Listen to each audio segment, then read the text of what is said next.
right, I've got 10 o'clock, so welcome. Today we're going to be talking about continuous improvement and its impact on project management. Now, most of you who are connected to PMI probably have noticed that one of the things that PMI has started really and spending a lot of time investing in is this idea of continuous improvement. This has been a big piece that has come out with PMBOK 7 that they're pushing, and of course they were emphasizing it also in PMBOK 6, but it has really taken off with PMBOK 7 and of course with the new PMP changes that they've made with the new PMP test. So continuous improvement is more than just process improvement, even though that's a lot of times how it's connected. And obviously that's a piece of it. But continuous improvement and lean are two different terms that are normally, they go together, they support each other in so many cases, as many of you know. But for the purpose of project management, we're separating those two. And so we did lean before, we're doing continuous improvement this week on this particular topic.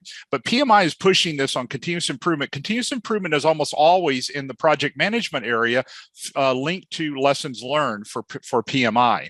And the reason for that is because you're going to be doing a retrospective if you're running any type of agile type of project, and you're going to be doing a lessons learned if you're running a traditional project. And so what happens is you normally are making recommendations when you're doing those. The one thing that is a little different that I want to bring to your attention with both retrospective and lessons learned before we get into the content here on continuous improvement is one of the big emphasis today, and many of you already do this in your projects, is if you're running agile and you're doing a retrospective, retrospectives are not just at the end of the project, even though that is one place for sure you want to do that.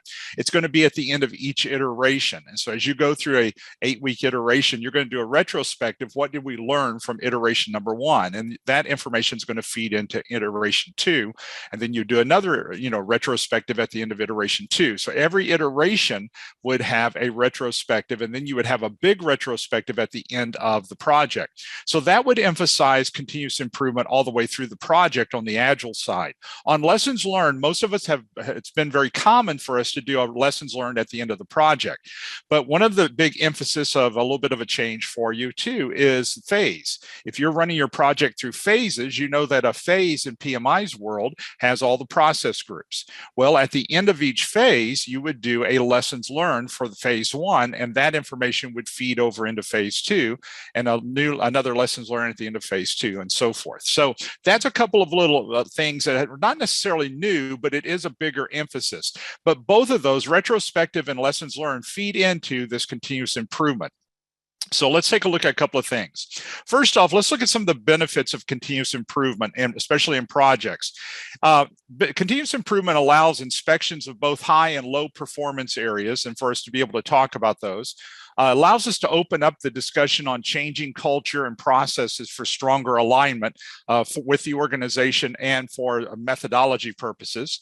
It's going to create faster learning opportunities from previous work.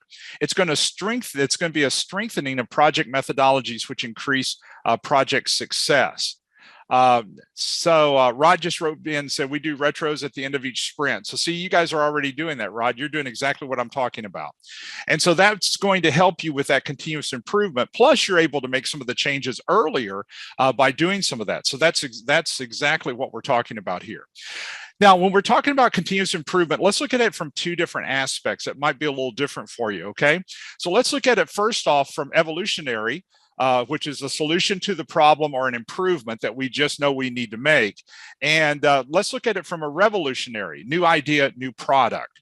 Sometimes when we talk about continuous improvement, we do it from an evolutionary kind of standpoint. We look at a solution to a problem that we've had as we were running the project.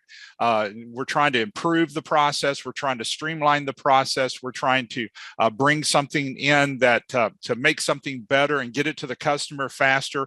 All of those have components of lean, as you already know, but it also is part of that continuous improvement because we've got to do something to change something in order to improve. And so that's where the continuous improvement fits. So that would be looked at more as evolutionary.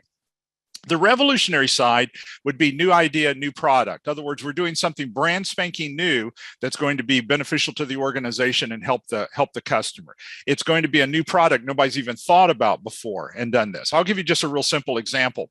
Here where we live, if you've been on other training with me, you know that that internet has been an issue out here in the country like crazy. I've used every kind of satellite system that there is, and it's one of those deals where I hate satellites because they're horrible out here. So anyway, I run my internet bouncing it off of a cell tower with hotspots because I want the speed, and it's astronomical on price, but I want the speed. Okay. Many of you maybe have heard that the SpaceX has launched into rural internet. Now, they have it in several countries, and many of you maybe have been reading about this, but they've launched into rural internet. And so what they're doing is that in the rural areas, you're putting a small satellite, I mean, literally, it's only about that big, on your house, and it is bouncing it off of the satellites that's in the lower orbits, and they're putting up satellites like crazy. Where we live in the Bolivar area here in Missouri, and we're close enough that we're in that area, that this is one of the areas that they're working on adding to that group. One of the things I thought was interesting last night, I don't know if you heard this on the news, is that they had something happen in space and it knocked out. I don't know if it was an electrical storm. They didn't go into it enough, but there was some kind of storm or event, let me say that knocked out a bunch of the low-level satellites. Now, my question was, okay, if you were connected to the internet using the SpaceX technology that they're doing with the satellites, I wonder what the impact is. And of course, nothing's come out yet. But that's a good example where they're trying to do a new product. And their new product is they're putting satellites here and you're bouncing it off the satellite and have high-speed internet in rural areas. So that's going to be revolutionary. But we're seeing that happen with all kinds of technology, new idea, new products. And so that allows us to continue to improve in those areas as well. So when we talk about evolutionary, it comes from watching the organizational culture, processes, or business change naturally due to external influences. Many of you are influenced by a lot of things. For an example, right now, economy. If everything has gone up 22%, and I went to Walmart yesterday and I was shocked at all the price increases of the stuff that we buy. And so what happens is that that's a good example right there where you're looking at evolutionary, okay? More passive than active. It might not go into the direction which is best for your return on investment for your company or your organization, and improvements might surface as a solution to a problem, but the point is that it's very reactive, if that makes sense. And we do that, and there's not anything wrong with it. We all do this. Something happens and we react. Good example, the pandemic. Pandemic happened, so what did? We have all gone to virtual, whether you wanted to or not, whether you have good internet or not. So we've all gone to virtual. And so we've learned that you might be making a presentation and disconnect. Now, I hope that doesn't happen to me today, but it could happen to all of us, and we've all been there. Or the camera is on and it's looking at stuff that it shouldn't be looking at. So all of us have experienced that. So, but that's evolutionary. Everything shut down, so we did the next best thing, which was the technology. On the revolutionary side, this is very active. So you purposely are changing things to make things better. You're looking at how to do this. Now, I'll give you an example of something that's happening here in Springfield that's kind of interesting. We have got the battle of the coffee shops right now. And so I don't know where you live, if you've got this too, but we have had 2 or 3 brand new coffee shops that have opened up. And the one new coffee shop that I keep watching is packed. And they wait on their customers very similar. They've learned from Chick-fil-A is what it looks like, but it's a coffee shop. And so people are pulling up there and they're buying the expensive coffee, and the lines are super long, and the people are out there with their little boards and they're taking their orders and stuff like this to get them through. It's hard for me to comprehend that people want coffee that bad, but it's packed. It's packed. Okay. And so one of the things that you're seeing is you're seeing them deal with their customers in a totally different manner. They've learned from something like a Chick-fil-A, and that's what I'm guessing it is, because that's what it looks like they've learned from. And they are making sure they service those customers extremely fast. So what they've done is taken coffee, which Starbucks has totally revolutionized in the first place, and they've gone one step further to where now they've got revolutionary service, and their service is aligning with something that somebody else already had success with, such as Chick-fil-A, and being able to service it. Now, how long that will work, and we don't know. quo. But that would be a good example of a revolutionary improvement. In other words, they're very active, they're very passionate about it, and they have invested to where the customers want their time to be shortened. We all do. So they can get their coffee, and they don't mind paying the price, but they don't want to sit in line 15 minutes to pay that price and get that coffee. So it takes place as at any time in the organization, and the organization is the one driving this. They've taken the initiative. They purposefully have changed some things. And so the improvement could be a new idea or a new way of competing. So there's no new idea about coffee. Folgers and Maxwell House have been around hundreds of years, okay? Maybe not hundreds, but they've been around a long time. And so we've had coffee, but the way that coffee is now being presented to all of us is totally different. And that's just something that is so common, like coffee. And yet we are seeing this happen in many other places. So why continuous improvement? Why is this a big issue for our companies, for our projects? Well, it keeps the organization and the team up to date. And so that means that you're not running a project with old methodologies or bad methodologies. It also reduces failure in future projects because you've got different ideas and new ways of doing things. It also removes impediments and roadblocks. Also, it increases quality throughout the project areas. So it allows your company and your teams that's working on projects to be able to have flexibility and freedom to be able to make adjustments and get better. And so if you continue to do it the same old way, you eventually are going to be outdated with your skills.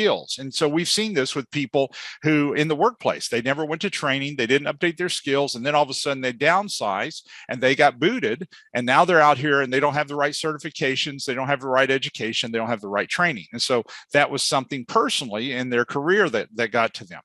So one of the things that is really a big emphasis as part of continuous improvement is challenging the status quo. This is actually an emphasis in the PMBOK 7 that has come out this year, is how do you challenge the status quo? Now, status quo is the way we do things, how we function, how we run things at our organization. So we all have this, and we feel like it's okay. That's why it's the status quo, is we think this is fine, okay? But there's a couple of things. First off, things are driving that status quo. It could be outside things, external things driving it, new competition, new way of doing things. Good example of this is when you started seeing Agile and Scrum and all of these methodologies coming into project management. And most people at that time had been trained in traditional waterfall. And so what happened is the reason what was driving that status quo? Well, projects were failing. Projects were behind. Then on the other side, here's what we have on the other side, and we have the resistance. We've never done it that way before. We've not been trained in it. And so we struggle with that. So if we want to change the status quo, we have to be able to pick up the drivers and reduce those resistors in order to be able to do this. And this is something that you're living with every day in continuous improvement. You're having to challenge the status quo. We've got to think differently. We've got to do it differently. And there's going to be a ripple effect in doing that. So continuous improvement challenges that status quo. Can we be different tomorrow and be better tomorrow than we are today? And then status quo supports the current culture, though, and the current processes. Why are we changing things? Everything's fine. We're doing okay. And that has to change, or we find ourselves as a company or as an organization way out of step with where everything's going. Now, researchers who have influenced continuous improvement, we've all been exposed to a lot of these, and in the university, many of you have seen these. But if you use PDCA, Plan, Do, Check, Act, the acronym PDCA, Walter Shewhart is the person who actually invented this for the most part, but Deming is the one who really made it the most famous. And so Shewhart is the person who created it. But Deming influenced Japan after World War II and taught the Japanese how to focus on process rather than outcomes. And so Edward Deming went into Japan and started helping them rebuild after the war was really what happened. And if you've read anything about Deming, it's a very fascinating story because they bought into it. And of course, Japan, their quality just skyrocketed. But they were focused on processes. And that's the reason why a lot of times when people talk about continuous improvement, they always go to processes. Well, obviously, that is a place that we have to work on it.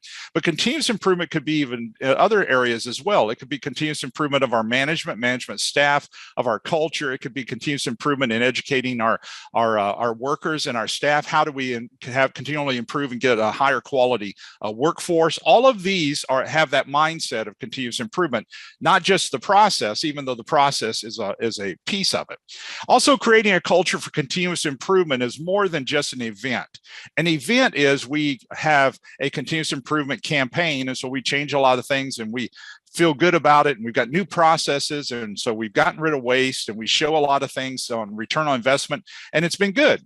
But we stop, and now we've got a new status quo, and we've all just become stagnant in the new status quo. That's the worst thing that could happen.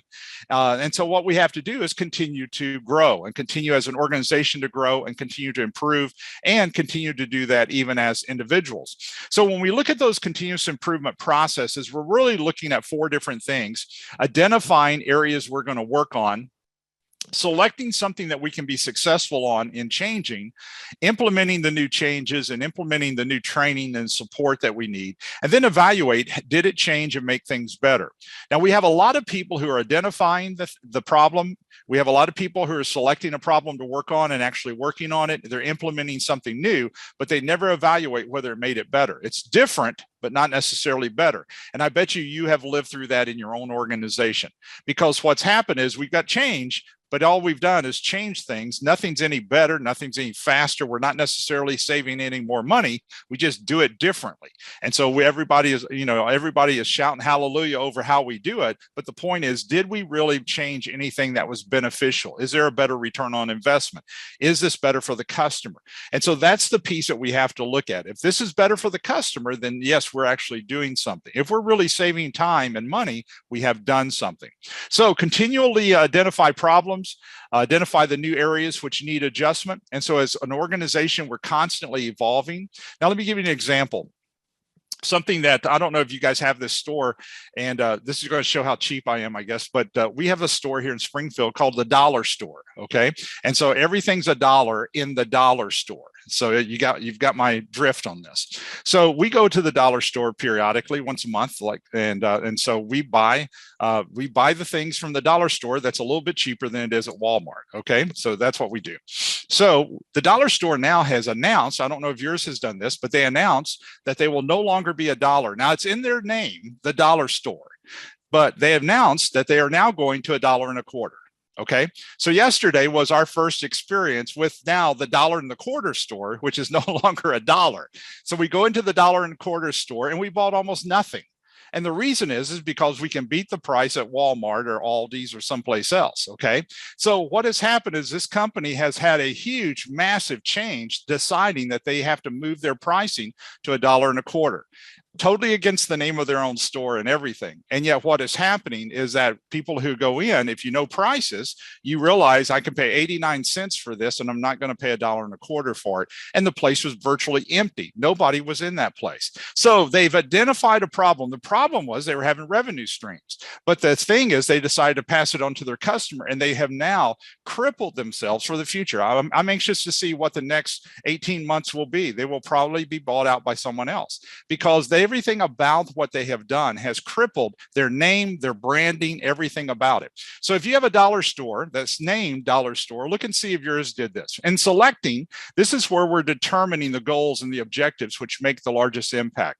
Now, obviously, don't necessarily pick the largest one every time, but what you're looking for is which one can we select that's going to be beneficial to us, and we have the capability of being able to complete it, is what you're looking for. And then in the implementation piece, you're creating a plan, you're solving a problem, you're implementing something new. So you've decided, as a team, we're going to implement something that's going to make things better for us. And so it's going to be different. It's going to prevent some of the problems that we've had. And then that evaluation piece has to be there. And so you're evaluating the performance of it. Are we doing better? Or are we just doing different? There's a different mindset here. And can we sustain what we're trying to do? Sometimes people can change things, and you've got all the help and all the management support, and we've got extra people, and we can sustain it while we're making that transition. But can you sustain it when we start going back to the way we normally do things?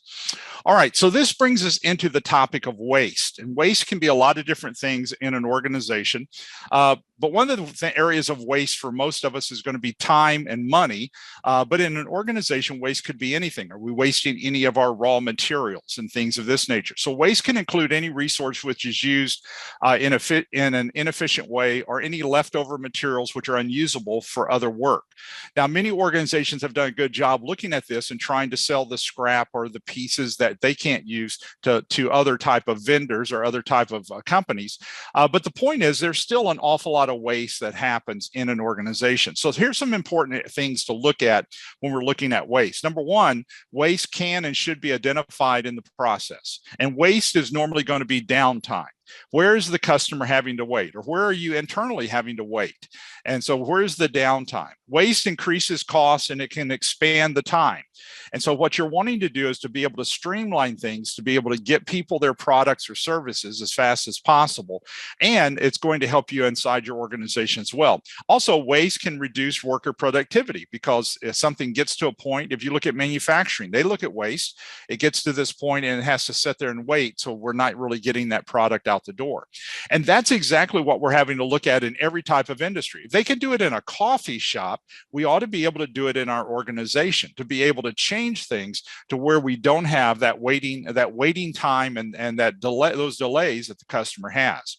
Once you understand what the waste is, now we're ready to start coming up with standardization. This is the new way we're doing it. So industry best practice is what most people will look at to see, is there a better way of doing it than what we're doing it?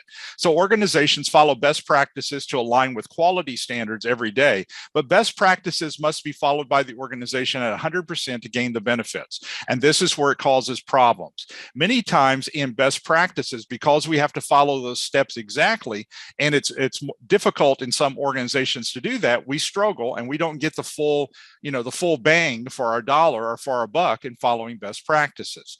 So what we do is we make an adjustment for it. Nothing wrong with that, but it does take away sometimes from those best practices.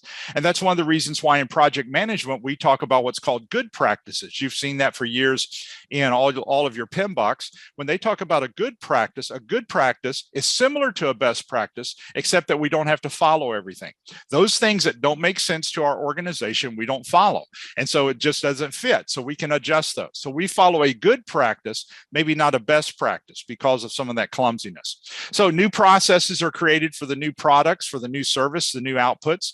Over time, the new processes are adjusted for higher efficiency, because we learn how we can streamline those. And that's part of that standardization. We standardize it. And now we're hitting at a higher level, less waste for a period of time. But as you know, it's only going to happen for a period of time. And then all of a sudden things will start happening to that process, or to the way we do business in that area. A lot of tools are used for this time period. Standardization uses tools to reduce time, because you have to measure things, you have to baseline it. And so we've listed just some of these: templates, forms, training, terms, acronyms. People use a lot of different types of language when you make some of these changes: checklists, process maps.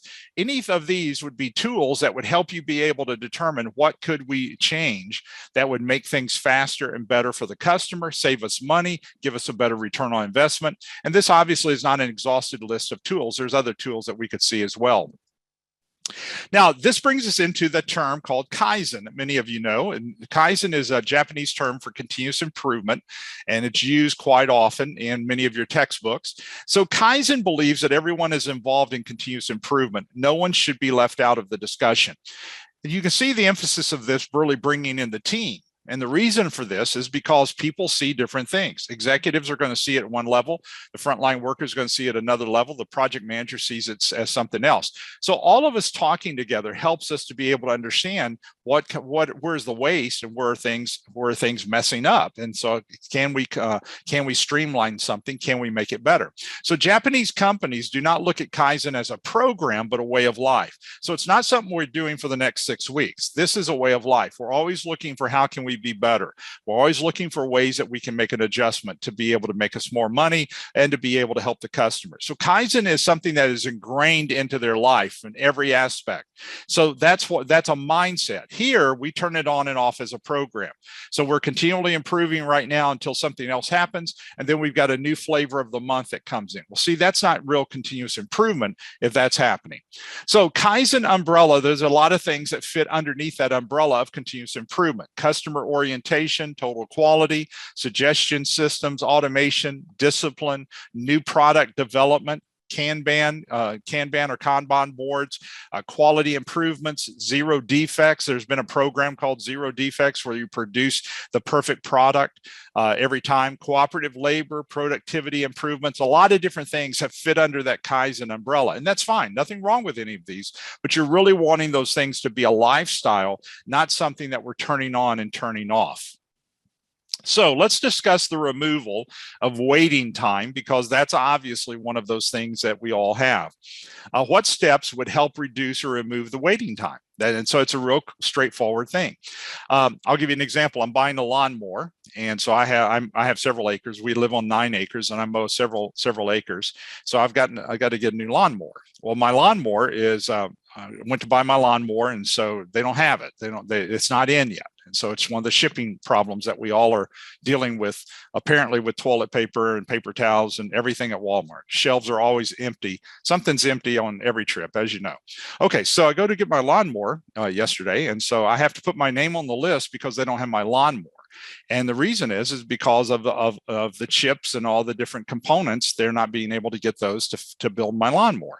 There's a good example right there. Now, there's not anything you can do on that on our side. I'm going to have to wait till my lawnmower comes in, and then I get my lawnmower. But the point is that that's a good example of what you're talking about with waiting time. Do I really want to wait on that lawnmower? Of course not. I went to buy the lawnmower. I want to be able to take my trailer up and load it in the back of my trailer and bring it home, and I'm done. I'm ready for March to start cutting grass. So no, I don't want to wait on it. It's a frustration because now we've got multiple trips and before I'm going to get my lawnmower. So no customer wants that kind of thing. But right now, that is what the culture of what all of us are dealing with. If you're trying to get a new car, you're dealing with some of that with a new car. So of course not. You're not wanting those kind of things. Now, on the other side, they're looking at, there are companies, I'm sure, that are looking at how can we do something to where we're not so dependent upon these chip makers that are in Thailand or that are in other places. And so we're looking at chip makers. I'm sure we'll have American chip makers that will start making some of these chips that everybody supposedly is waiting on. So all of that's happening. The second question is, who else is impacted with the removal of the waiting time? So if we do remove waiting time from our process, or we do remove waiting time from impacting the customer, what impact would that have? So let's look at something that would be kind of silly, okay?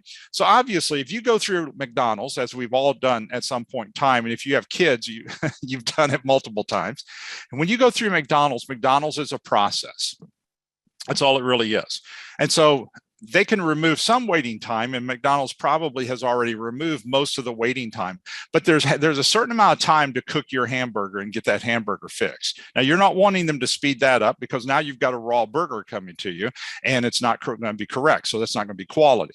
So there's a certain amount of time that has to be there to be able to prepare that burger and get that burger in your hand, so that you can feed your starving kids as you go through. I mean, that's just the way it is. It takes so long to cook a burger.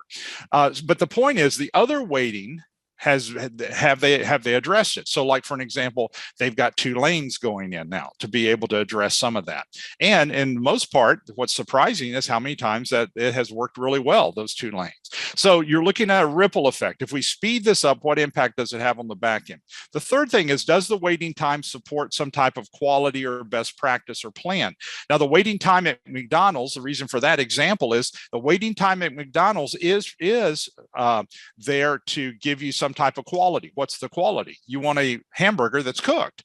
and you want it to be a level of quality to where you're not feeding your family, raw meat. So obviously there's a certain amount of waiting time that has to be there to cook the burger.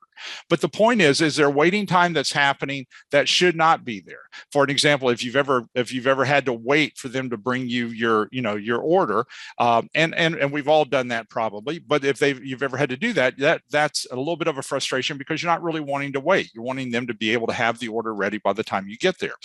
So this is what you're looking at when you're looking at waiting time. Now, there's tools for continuous improvement that you will use with your teams in particular. Brainstorming, root cause analysis, the fishbone, many of you have seen, histograms, cause and effect analysis. If this is happening, here's the effect it's happening. Scatter diagrams, where the quality is wavering. Checklists, and obviously also process analysis is going to be a piece of this.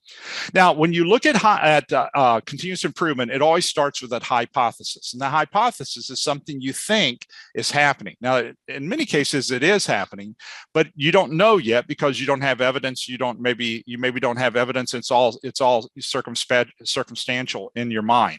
So basically, a hypothesis is going to be a one-sentence statement which can be tested for research. You have a hypothesis that this is an area that we can fix, or this is an area the customer doesn't like. Now, if your customer is complaining about this area, that's not even a hypothesis. You already know it because of what the customer said. It's a starting point in continuous improvement. It can be potential solution, potential outcome. It can be predicted outcome or a guide for research because you're trying to fix whatever that one piece is. But you've got to be able to get this converted to where it's measurable. And that's one of the challenges with, like, for an example, customer service. Customer service has to be fleshed out enough to where we can measure something to be able to tell whether or not we've changed it for the better.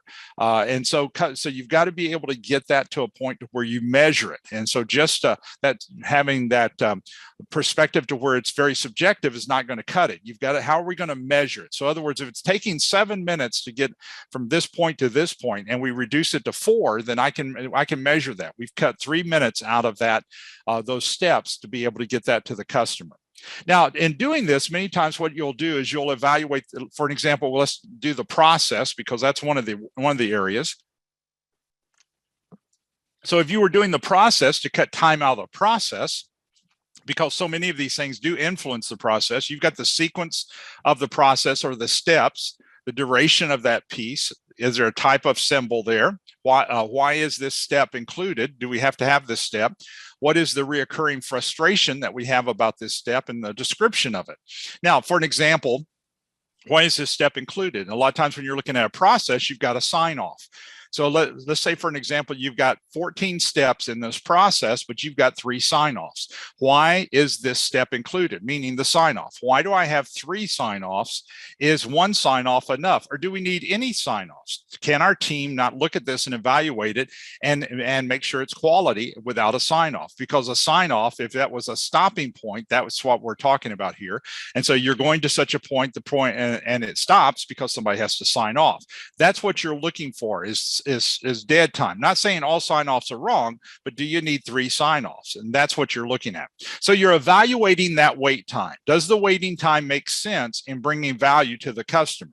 Does the waiting time make sense in the process? What happens if the waiting time was reduced or removed? Sometimes if you get rid of the waiting time, it didn't do anything except make it better. It didn't hurt anything at all. It didn't hurt the quality. It didn't do anything except speed it up. Does removal of the waiting time reduce the quality of the product or service? Now, if removing the time, the waiting time makes the quality worse, then obviously that's not going to be an area you're going to work on. Go back to McDonald's. If we want to remove the waiting time and I'm getting raw burgers, then obviously that's not going to accomplish anything because now I've got a bad product. So you can't do that. You've got to look at it. It's got to be something that's going to continue to produce that good, strong quality. So creating a continuous improvement culture. So what is the culture? The internal personality of the organization is really what it is. It's how we function, how we do work, what's allowed, what we joke about. Creating a continuous improvement culture frees employees to point out gaps in the process. Now, the reason why we want to go back to culture is going to be everything on what's acceptable. Can we talk about what's not working here without being looked at as Ned the negaholic? Can we talk about how to make things better or change things? A continuous improvement culture does not fight anyone for bringing up a suggestion, or look at them in a derogatory manner because they talked about something that's not working. And I've said in some of those meetings, like many of you have, where people were just almost browbeat because they said something negative about some aspect of the process or some aspect of how business is done. And so all of those things have to be looked at and considered in some of those cases. So customer value framework supports CI. CI is continuous improvement. And so it has to be able to do this. So let's start with customer requirements, meeting the customer wants, their needs, their outcomes. That's the first piece. Are we doing that?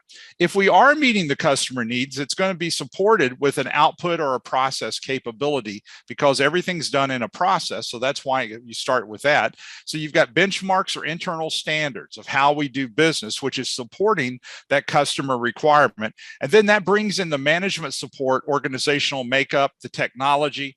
And so be the best one can be the best one can be for the organization. And so you're supporting it. And so in other words, this is the best we can possibly be. For an example, we would love to have a building built in just a few days, but it doesn't work that way. For you've got a 10-story building that's going to be built, a new hotel, it's going to take a certain amount of time to lay the foundation and a certain amount of time to build the 10 stories. Why? Because that's based on the quality standards and on all the standards associated with building a construction. So the point is, you can't just cut time out for the sake of cutting time out. It has to make sense. And so we need to be the best we can be for that organization. And that's where management support and the technology comes in. Now, as you use continuous improvement, you're looking at the PDCA, and this is the Plan, Do, Check, Act. Schuhart came up with it. Deming is the one who really made it famous. But then it really, as you look at continuous maintenance or continuous improvement over a long period of time, what you will do is standardize Do, Check, Act. Because in other words, the plan, you've already put the plan in place. Now you've standardized it. We're doing this over and over again because the output is worth the activity that we're doing. So we're standardizing, doing, checking, acting, and so that's supporting those areas. So management's position for changing culture. You've got to have management involved, obviously. And you don't want management to be resistant or badmouth what you're trying to do. So management can drive continuous improvement or kill it based on their support. Managers must allow team members to make decisions and spot problems without fear of retaliation. And support from the proper culture is sustainable if team members receive proper training and coaching along with management. This changes the entire culture right here because management's supportive of this. What you see as a problem or a concern as a team member is not being ridiculed, put down, or any of those things. It's being supported. Now, that doesn't mean that just because you see it, every one of those pieces are going to be able to be fixed instantly. That they might have to get in line and not be fixed for some period of time. So team members and management are changing the culture. Team members need to be proactive. They have to learn the new skills, take action. They also have to understand what areas are within the power of the team or what areas aren't. Just because we go to a continuous improvement doesn't mean team members vote on everything. Doesn't mean that team members get to give input on everything. There's stuff in companies where people make decisions, owners make decisions, executives make decisions, and you know what? We didn't get to vote on it. It is what it is. Drink the Kool-Aid. This is the real world too. But when we're talking about continuous improvement, the ability to see these things and to be able to give feedback is a very powerful thing. So not every decision can be made at the team level. And it shouldn't be because the organization is looking at other things. Now, there's some phases for changing the culture that I thought was interesting in reading these authors and the basis of process improvement. They said, build momentum, change the mindsets, and then continuously improve.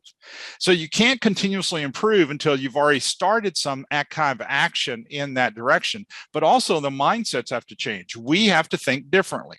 Now, people have had to do that in the last couple of years because of the pandemic. It was thrust upon us. It wasn't something anybody wanted, but we've had to deal with it. People have looked at virtual. They didn't want to do virtual. And yet we've had a ton of people passing the PMP virtually. And yet they were thinking there's no way they could do it virtually. Well, you didn't have a choice. So what happened is people got into it and the people are saying, hey, it's a lot better than I thought it would be. I really didn't think I would pass. And yet they're passing like crazy when they're doing this. So as you're trying to transition continuous improvement from just an event or like a program into a lifestyle to where we're doing this all the time, you're trying to build the momentum, which means helping the parties identify with the need for changes in the processes and keep everyone moving forward. You're trying to change the mindsets. Many do not like the change. Mindsets can and will change if it makes sense to the culture over time. And then once you have stabilized that, you're ready to continually improve, which means improving core competencies, improving processes, improving metrics. All of those pieces now can be looked at. Are we even measuring the right things? And so that all comes into play. Now, in the Handbook of Quality Management, I thought this was a great example here. This is a change process for continuous improvement. And so how do we start? Well, we all start with the first one, don't we? Denial. We hate change in so many cases. So we've got denial, anger, negotiation. And then once we start getting to this point where we're starting to negotiate issues on change, many people will go down the direction of depression and then maybe ultimately acceptance. And so that's the adjustment path. And then the action path is making decisions and action. Because what happens is a lot of times when it first happens, there's denial and even anger that some of these things are changing because we feel comfortable. We're in our comfort zone. But the point is there's change. Change happens in everything about us. And so what direction are we going to do? Are we going to go in depression route, or do we want to be on the proactive side, on the action path? So change in continuous improvement is more macro than micro. Macro is going to be enterprise-wide, big. Micro is going to be department, just that team. So it doesn't mean that it doesn't impact the team. Of course it's going to. But what you're looking at overall is to be able to get continuous improvement happening throughout your organization. So it's got to be considered for every area of the organization rather than staying focused only on one project or on the methodology for that one project. You're looking at all of your projects. You're looking at your PMO. You're looking at all of your methodologies. So change to the process or product can influence all the organization because we're getting better in all of these particular areas. So the larger the change, the higher the possibility of organized resistance, because more and more people are influenced, they fight back. Change can be made fast. For an example, the project or the organization has new leadership. You'll see new changes happen quickly because they're coming in saying, okay, we're doing it this way. New technology gives new solutions, new direction, so it happens faster. New techniques can be learned from a training or mentoring course, which allows change to take place faster. External pressures drive the organization for change. So if we've got competition from someone else, then what happens is we can make changes pretty quick just for survival purposes. New goals and outcomes for the organization. We've decided to go in a new direction to add new things. And so what happens is that we're able to change quickly because we've got new goals, new direction for this. Now, there's several roles for continuous improvement changes. And so whether you ever call people this, these particular names doesn't matter, but people will function in a lot of these roles and what they're doing. The first one is going to be the formal change agent. This is the individual who drives the change through the organization, through the process, through the project, and everybody kind of knows who that person is. They've kind of got a corner on the market of the subject subject matter expert, and they maybe know what's going on, and so that person's driving the change. And so most people know who that's going to be. And then you have informal change agents. These are supportive people, individuals who drive the change, but they might not have a specific role or responsibility. The person, though, influences the change greatly, but they maybe don't have the title.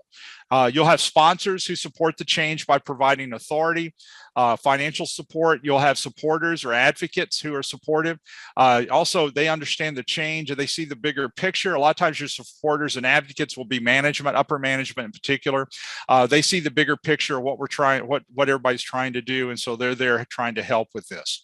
Now, the roles for continuous improvement, though, can change. For an example, you've got your sponsor who's going to be working directly with the team. So obviously, if you've got a sponsor who's not on board with this change, they're influencing this team. So the sponsor cannot attend executive meetings and say all the right stuff to the people above them and then come in front of these team members and be negative and make negative comments about some of the changes that's happening. And that doesn't mean that everything's going to be perfect in those changes. They're not going to be.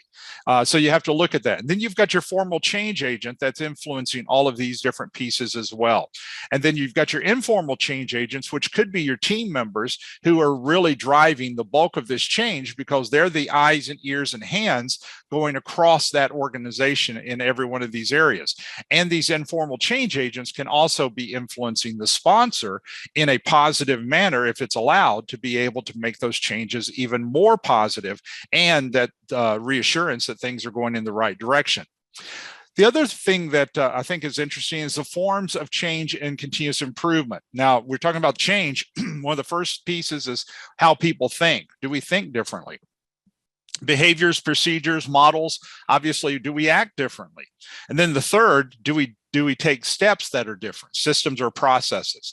All of those have to be looked at as to change. If we just change the processes, but our behaviors stay the same and people still think the same old way, then obviously what's going to happen is you don't have congruence all the way across. Or if we just try to change the people, but the processes are still terrible and the behaviors are still allowed, then you've got problems. So we need all three of those working in unison to be able to help with continuous improvement. Now, rating the support for the change. First, obviously, we go from 1 to 5. This is a Likert scale. And so if you look at 1 with being strong hostility, people are fighting that change. Some are objecting, some are accepting, about 3. And then you've got some who are supportive. And then evangelizing means they are wholeheartedly into this. They are supporting that change. They are driving that change. Anything coming out of their mouth is going to be very positive about that change. Now, continuous improvement in lessons learned and retrospectives. Now, I'm going right back to where we started. These drive so many areas of lessons learned because you pick them up in project management as you're going through. The process was clumsy, communication was clumsy, you didn't get rapport or feedback from the sponsor like you thought you would. Any of these kind of things comes up in those meetings. So projects use both lessons learned and retrospectives to pass along the knowledge and create changes to support projects. Lessons learned focuses on traditional and are conducted at the end of a phase or at a project. Retrospectives focus on Agile or Scrum, and they're conducted at the end of an iteration. Same place where we started at the beginning of this presentation. But these are a catalyst to talk about some of these issues that we're having. Part of this also will feed into the knowledge transfer of continuous improvement as well. The other thing that you'll notice if you've got PMBOK 7 is that PMI is really going in the direction of knowledge transfer. At the end of our project, to transfer the knowledge over to from the project team over to the customer or to operations, whoever is going to get this project as we hand it off. So knowledge transfer is sometimes one of the weakest areas. We don't do very good transferring that knowledge from the team to the customer, whoever that customer is. We see this with contractors. Some contractors and teams use that dump and run philosophy that we've all talked about in class before. They dump the project in the customer's lap and they run off to the next project because they're already running behind on the future project that they need to work on. But knowledge transfer allows continuous learning from the team to the customer base. And it allows that's part of that continuous improvement as well, is how can we transfer this over so that now that the projects in their customers' hands, it's going to work for them right in the right way. So customers use this learning to be better prepared in running the project upon completion. And so a lot of times that transfer of knowledge needs to be part of the continuous improvement area that we're looking at. It improves knowledge transfer. It's not hard, but it's time consuming. And that's the reason why we don't do very good with this. Knowledge transfer requires planning, coordination among project teams, management, customers, users, whoever the group is. Transferring knowledge could take only a few hours or several weeks. But the point is we need to be talking with the customer, and the customer needs to be talking with the contractor or with the project team about that transfer of knowledge weeks, maybe even months ahead of that event happening. And because there's so much breadth of the process, it has to be discussed very early in the project. And so everybody has to be involved in. So how do you begin continuous improvement? First off, discussing it with management, the goals, the desired outcomes in using continuous improvement through projects is going to be the starting point. Management has to be on board. Begin talking about continuous improvement and the impact that it would have on projects, on your methodology, on the success rate of your projects, on the speed of your projects. Select something which causes delays in the project right now and begin working on that. Now, don't select the largest thing that's causing delays, because a lot of times there's multiple influences to that. But pick something that's somewhere in the middle that will help you in being able to work with this project. You can create a new process, a new procedure, a new protocol to begin making some of those changes and begin playing with it to see, is this new way of doing this new process or this new protocol, does it make it better? Also measure the changes.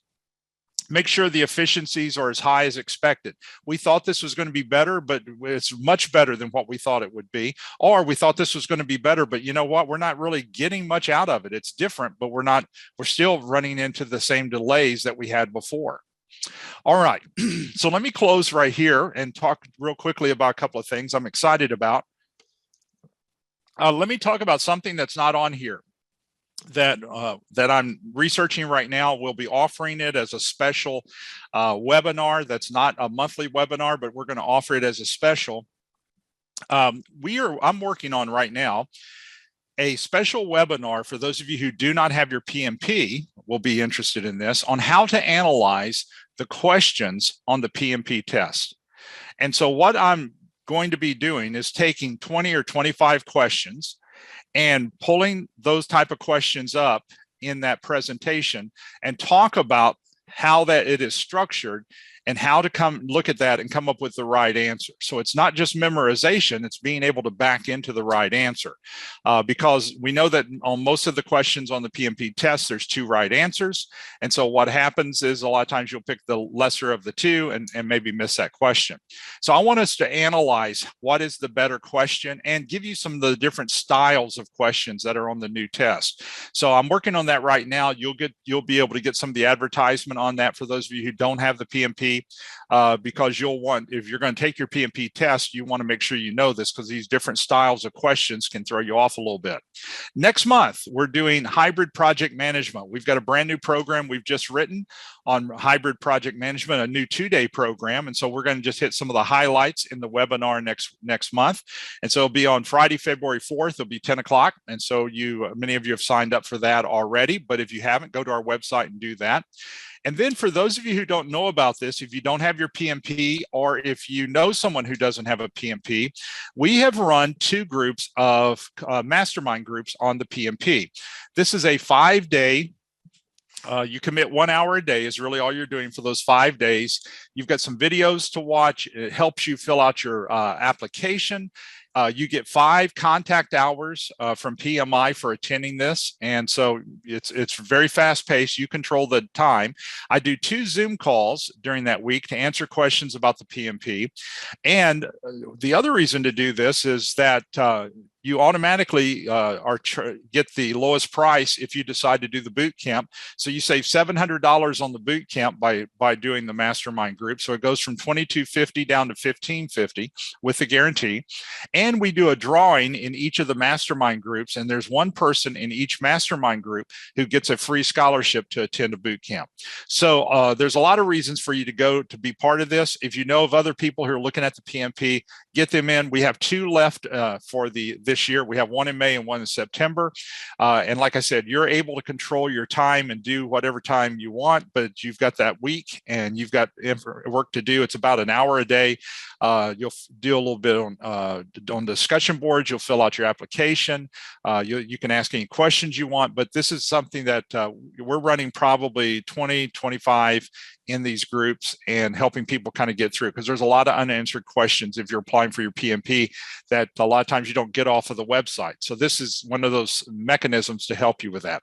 So we've got 2 of those. So you can go ahead and start signing up for that, or get some people to sign up for this, and it'll save you $700 off of the regular price for the boot camp. And you might be the person who's won. We've got in my next boot camp, we've got one of the people in there that won the scholarship. So we've had 3 of these. We've got three people who are taking the PMP for free because they were in a mastermind group. And then the last thing is, this is the remainder of our boot camps. All of these boot camps are going to be virtual. Our passing rate for our virtual has been exactly what it was for face-to-face. So it didn't make any difference at all on virtual, like all of us thought it would.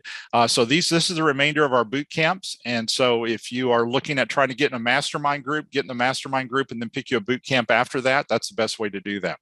Now, let me stop right here and give you an opportunity to ask any kind of question or anything.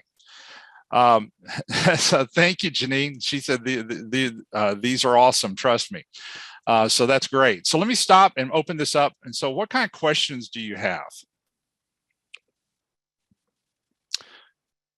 What kind of questions do you have?